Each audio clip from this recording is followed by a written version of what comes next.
Praise the Lord everyone. How are you all? ప్రభు కృపలో అందరూ బాగున్నారా? మీరందరూ కూడా బాగున్నారని నమ్ముచున్నాను.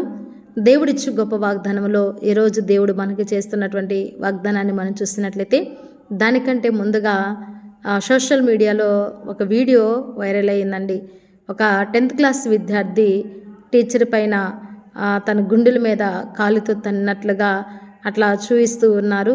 మరి నిజంగా ఒకవేళ ఆ విద్యార్థి 10th క్లాస్ చదువుతున్న విద్యార్థి అతను గురువు చూసినట్లయితే, టీచర్ చూసినట్లయితే కొంచెం వృద్ధాప్యంగా కనిపిస్తూ ఉన్నాడు. మరి అది ఏం ప్రాబ్లం జరిగిందో తెలియదు, కానీ ఏదేమైనా సరే మరి గురువు అనగా టీచర్ తప్పు చేసిన విద్యార్థి అలాగ కొట్టడం అనేది కరెక్ట్ కాదు. కాబట్టి ఒకవేళ అతనికి ఆన్ ద స్పాట్లో ఆ గురువుకి ఆ టీచర్కి ఏదైనా జరిగితే అతను చనిపోతే ఆ కుటుంబం అనాథ పాలయ్యేది. అలాగే ఈ అబ్బాయి కూడా 10th క్లాస్ చదువుతున్నటువంటి అబ్బాయి కూడా తన యవ్వన జీవితాన్ని అంతటినీ కూడా కోల్పోయి జైలు పాలవ్వాల్సి వచ్చేది. నిజంగా దేవుని వాక్యం సెలవిస్తూ ఉంటుంది కదా, ఈ రోజుల్లో చాలా భయంకరంగా పిల్లలు మారిపోయారండి. తల్లి, తండ్రి, గురువు, దైవం అనేటువంటి భయం లేకుండా విచ్చలవిడితనాన్ని కలిగి జీవిస్తూ ఉన్నారు.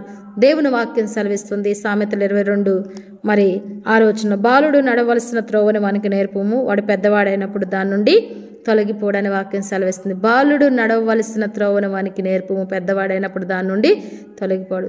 దేవుని బిడ్డలారా, మరి పేరెంట్స్ అయినటువంటి వారందరూ కూడా చిన్న వయసులోనే వాడు నడవలసిన త్రోవను వాడికి నేర్పినట్లయితే పెద్దవాడైనప్పుడు దాని నుండి తొలగిపోడు. అలాగే సామెతలు 13:24 దేవుని వాక్యం సెలవిస్తుంది, బెత్తం వాడిన వాడు తన కుమారునికి విరోధి.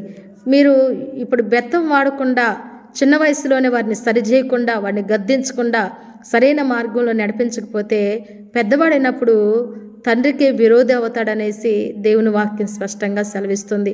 కాబట్టి ప్రియమైనటువంటి దేవుని బిడ్డలారా, తల్లిదండ్రులారా, మీ పిల్లల్ని సరైనటువంటి క్రమంలో మీరు పెంచినట్లయితే, మరి చిన్న వయసులోనే వారిని భయభక్తులతో పెంచబడినట్లయితే వాడు పెద్దవాడైనప్పుడు దాని నుండి తొలగిపోడని వాక్యము సెలవిస్తుంది. కాబట్టి దేవుని యొక్క భయభక్తుల్లో చక్కని మార్గములలో మీ పిల్లల్ని నడిపించి వారు పెద్దవారైనప్పుడు వారు గొప్ప పేరు తెచ్చుకునే వారిగా ఉంటారు. దేవుడి మాటలు దీవించును గాక. God bless you. Amen. Praise the lord.